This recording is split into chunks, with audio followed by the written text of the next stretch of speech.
நான் ஒரு ரகசியத்தை உங்களுக்கு சொல்லட்டுமா? யாரெல்லாம் எனக்கு இன்னும் என் கடன்ல இருந்து விடுதலை இல்லைன்னு இருக்கீங்க, கைகளை உயர்த்தாதீங்க. உங்க கைகளை ஆண்டவர் பாக்குறேன், இறுதிய கைகளை.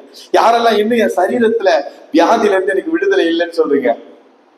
யாரெல்லாம் என் குடும்பத்துல இன்னும் சமாதானம் இல்லைன்னு சொல்றீங்க? யாரெல்லாம் என் குடும்பத்துல இன்னும் நிறைய பேர் ரட்சிக்கப்படலன்னு சொல்றீங்க? இது எல்லாத்தையும் ஆண்டவர் செய்து முடித்து விட்டார். அல்லேலூயா. உங்க வியாதி ஆண்டவர் குணமாக்கி விட்டார். உங்க கடன் போராட்டத்தில் ஆண்டவர் உங்களை விடுதலையாக்கி விட்டார். உங்க குடும்பத்தை அவர் ரட்சித்து விட்டார்.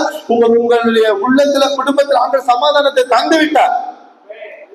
அதை அடையிறதுக்கு நீங்க கொஞ்சம் அன்பா, தாழ்மையா, பரிசுத்தமா, பொறுமையா இருந்து அதை பெற்றுக்கொள்ள வேண்டும். அவ்வளவுதான். அல்லேலூயா, அல்லேலூயா. அந்த பொறுமையை இல்லாம பகைச்சு, இச்சித்து, பெருமையப்பட்டு நாம எல்லாருமே அந்த ஆண்டவர் தந்த விடுதலையை பெற முடியாம போகிறோம். ஆண்டவர் தந்த